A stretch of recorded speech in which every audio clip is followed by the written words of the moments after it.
Հետևելով ուժեղ Հայաստանի լիդեր Սամվել Կարապետյանի մտքի զիգզագներին, սրտի կսկից ենք ապրում ու կսկծալով, ինչպես ասում են լոռեցիները, փիքր անում։ Այս մարդու ուժեղ կերպարը կերտելու գործը տեսնես ում է վստահվել։ Հանրային հաղորդակցության ոլորտի փորձառու մասնագետներին, այսպես ասած, PR-շիկներին, թե ճոխ-ճոխ հոնորարներ ստացող, բայց սաբոտաժով զբաղվող, կլիենտին հանրության աչքում փչացնող PR-չիներին։ Մեծն երգիծաբան Հակոբ Պարոնյանը, եթե ողջ լիներ ու հետևեր Սամվել Կարապետյանի PR կոմպանիային, հաստատ կգրեր իր մեծապատիվ բուրացկանները վեպի երկրորդ հատվածը, որի գլխավոր հերոսը հաստատ Կալուգայից Հայաստան եկած Կարապետյանը պիտի լար, եւ որին պարոն Պուտին հաստատ իր մոտ կանչած ու հարցուցած պիտի լար։ Ինչ ամսագան կուզես հայրենիքիդ քաղաքական թատրոնի մեջ ուժեղի դեր կատարելու համար։ Թողնենք Պարոնյանին իր երգիծական հանճարի հետ ու գանք մեր օրեր։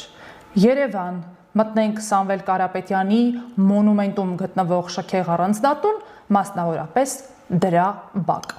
Օրերս օգտվելով տնային կալանքի տակ գտնվելու ռեժիմի ինձեռած հնարավորությունից մեծն բիզնեսմեն իր հարկի ներքո հերթական անգամ մի խումբ մարդկանց է ընդունել, այս անգամ երիտասարդների, որոնց հետ տեղի ունեցած հարց ու պատասխանը ստիպում են հարցադրում անել։ Այդքան հարուստ քսակով ու այդքան աղքատ, դատարկ ու ընչազուրկ մտքով, ասելիքով ու գաղափարներով։ Այդքան կտրված իրականությունից, Հայաստանի անցյալից ու ներկայից, համաշխարհային անցուդարձից ու տենդենսներից։ Տպավորություն է, թե Կալուգա Տաշիր տրանզիտի ուղևոր Լոռեցի Սամուն մնացել է 2020 թվականի ՀՓՇ-ի օրերի քարոզչական պոեզի վերջին վագոնում, որից դուրս են եկել անգամ ռուսա-բելարուսամետ ընդդիմության մյուս հայտնի գլուխները՝ իմասնավորի Ռոբերտ Քոչարյանն ու Գագիկ Ծառուկյանը։ Երիտասարդներից մեկի հարցին պատասխանելով Սամվել Կալուգացին նկատել է.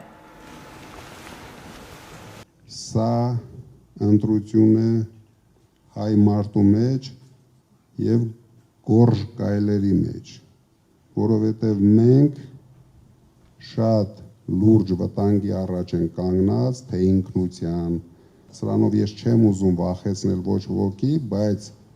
Հայաստանի հաջորդ տարածքի կորստի, որտեղ այս մարդկանց համար բացարձակ նշանակություն չունի։ 100 կիլոմետր ստեղ, 500 կուղարկեն մյուս կողմը, բայց մենք դուք գիտեք, որ շատ փոքր երկիր ենք։ Եթե մենք այսպես մի 5 տարի բաժանենք, վերջում կմնա Լոռու մարզը, որովհետև դա մենք ոչ մեկի չենք տալու, պայքարելու ենք Լոռու մարզի համար եւ կանգնելու ենք լուրջ փաստերի առաջ։ Վախեցած, նվաստացած կառավարությունը, ասել է Սամվել Կարապետյանը, չի կարող ապահովել երկրի զարգացում, երկրի անվտանգությունը։ Դա ես իրոք բացառում եմ, դրա համար մենք պետք է փոփոխություն անենք, քանի որ առանց դրա հնարավոր չէ զարգացնել այս երկիրը։ Սամվել Կալուգացու այս հայտարարությունը հարկավ պետք է ուշադրության արժանանա իրավապահ մարմինների կողմից, մասնավորապես Հայաստանի Հանրապետության քաղաքացիներին հայ մարդկանց եւ գորշ գայլերի սորտավորելու համար։ Դատելով քաղաքական հայտ ներկայացրած սույն գործչի հայտարարությունից, գորշ գայլերը կառավարող ուժն ու վերջինիս 2021 թվականին ընտրած շուրջ 680,000 քաղաքացիներն են եւ այն քաղաքացիները, որոնք առաջիկա հունիսի 7-ի ընտրությունների ժամանակ են պատրաստվում քվեարկել քաղաքացիական պայմանագրի օգտին։ Շատ կարեւոր է պարզել, արդյոք պատահական է Սամվել Կալուգացին գործածում գորշ գայլեր արտահայտությունը։ Հազիվ թե։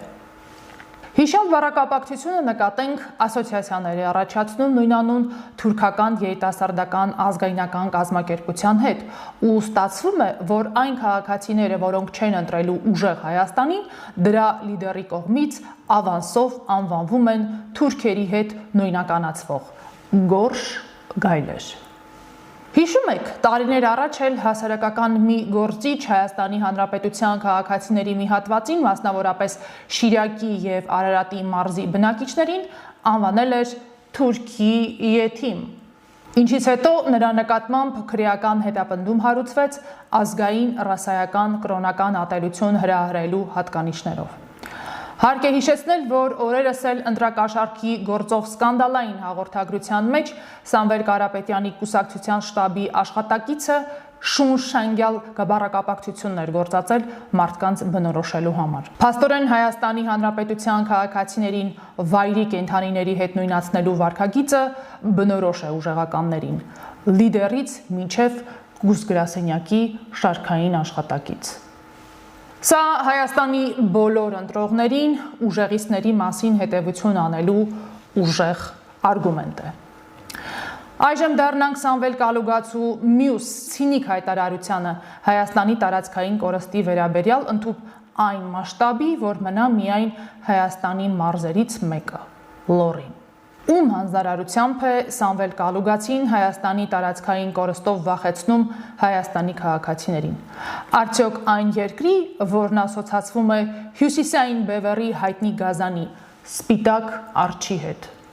Մի երկիր, որն ի գիտություն արջասեր ու արջամետ հայ գործչի, լինելով ՀԱՊԿ անդամ երկիր, քանիցս 2021 թվականին, 2022 թվականին կասկածի տակ է դրել Հայաստանի տարածքային ամբողջականությունը իր պայմանագրային պարտավորությունները չկատարելու համար մահանա բռնելով Հայաստանի Հանրապետության սահմանների սահմանազատված չլինելը։ Մի երկիր, որի տարբեր գործիչներ Հայաստանը քանիցս անվանել են ֆորպոստ, դիտարկել որպես ծայրագավառ, պլացդարմ, ամեն ինչ, բայց ոչ երբեք ազատ, անկախ, սուվերեն պետություն։ Ու Հայաստանի Տաշիր Սամոյի կողմից գորշ գայլ բնորոշված իշխանությանն էլ իդեմս Նիկոլ Փաշինյանի ու հայ ժողովրդի ոչ մի կերպ չեն ներում այդ կարգավիճակի հետ չհամակերպվելու եւ այն թոթափելու համար։ Այդ պատճառով էլ իրեն Տաշիրցի Սամվելից աճած Կալուգայի Սամո դարձածին ուղարկվել են Հայաստան, Հայաստանի ինքնիշխանության ոչնչացման, ծայրագավառացման, լավագույն դեպքում միութենական պետության կազմ քարշ տալու վաղեմի իրենց ծրագիրը իրագործելու համար։ Իրեն էլ որպես պրիզ խոստանալով Լոռու մարզի նամեստնիկի պաշտոնը։ Իր այդ առաքելության գիտակցումն է, որ ստիպում է Լոռեցի Սամոյին այդպես շնագայլի խորամանկ քմծիծաղով ազդարարել, մեզ փոփոխություն է պետք։ Փոփոխություն ասելով, հավանաբար նկատի ունենալով ինքնիշխան Հայաստանի փոխակերպումը ռուսահպատակ պետական կազմավորման Լոռի վարչական կենտրոնով։ Բայց ժողովուրդը ներեցեք նման դեպքերի համար մի լավ խոսք ունի. Իշտահներիդ քացախ։